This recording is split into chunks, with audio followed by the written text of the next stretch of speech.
WordNerds. Today I am packing to get ready to go to Toronto tomorrow. My flight is ridiculously early and it's insane, but I am flying with Rachel, my fellow WordNerd, and I'm going to see the other WordNerds very soon, so worth it. Speaking of packing, one of the things I'm packing are my notebooks, and I wanted to actually show you a little bit about my notebooks, how I take notes in them for one thing, and some of the cool notebooks I have, because I have way too many. So the first thing I'll show you is the thing that I've been waving around in my hand. I really like the flip top notebook. It just looks like this. I get it from Staples. Does not come with Iron Man. That's something I apparently, this is like a scratch and sniff that I got. Apparently Iron Man smells like cinnamon.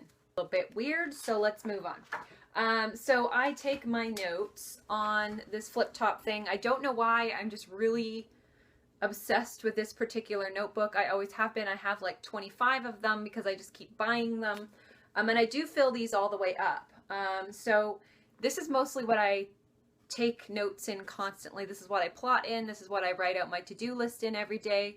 I always have to have a to-do list at the start of the day, or I will just get completely distracted by stuff like Twitter, for example. So this is some of the plot notes for The Strange and Deadly Portraits of Bryony Gray.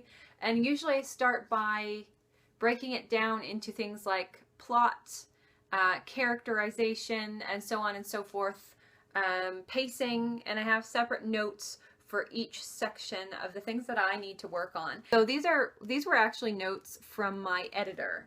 So I have stuff like, basically I break it down from step 1 to all the way to the end, so editing does not become this overwhelming, crazy thing that I don't even know how to start. So I give myself from the biggest edit to the smallest edit.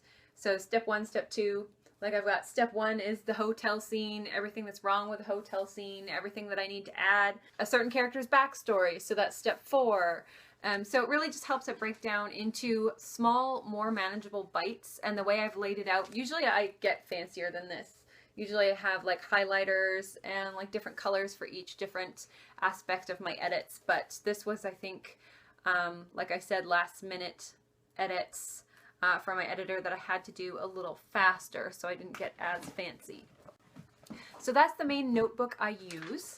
I also, this is coming apart. I also keep a writing journal. How does this work? It has a fancy lock on the front. There we go.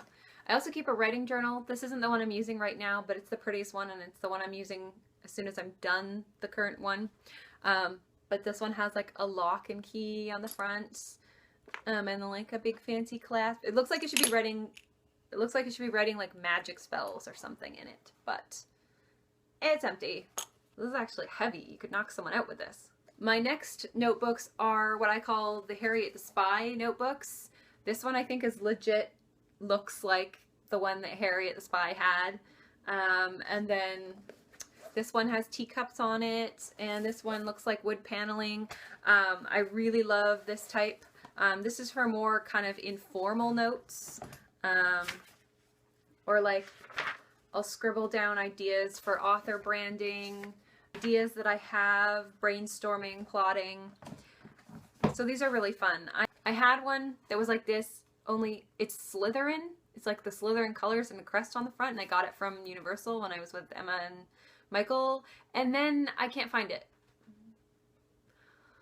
I wanted to show you guys in this video, and then I cannot find it. I looked everywhere. Too busy to thoroughly search for it, which is really frustrating because I was hoping to show it off in this video, and now I can't find it.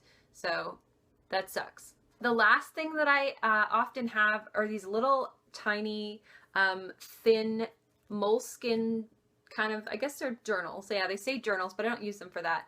And there's 2 in a package. They're really small, and they're perfect for carrying in your bag, because obviously I'm not going to be carrying this brick around in my bag with me. Well, sometimes I do, but I try not to, because I end up like with one shoulder like lower than the other and like a really sore back.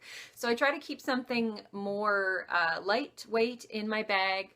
And this is something that I was given as a Christmas present.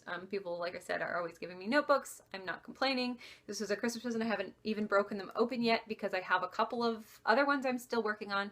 But these are the ones that get carried in the bag everywhere with me. And if I think of something on the while I'm on the go, I take it out and jot it down. It's partly this, and then the other half of that is my phone. I'll sometimes take notes on my phone. I have so many more notebooks, so I haven't even scratched the surface of I have a whole shelf. These are my notebooks. There's a ridiculous amount. Anyways, by the time you guys see this video, I will be in Toronto partying with the Y at WordNerds, and I'm sure we'll be making lots of content while we're there, and just filming our general WordNerd-ish shenanigans, so you will see lots of that on the channel coming up, I'm sure. Thanks for watching, guys. Don't forget, 7:30 Eastern Standard Time, we have our live chat on Sundays. We would love to see you there. Thanks for watching, and I'll see you next week.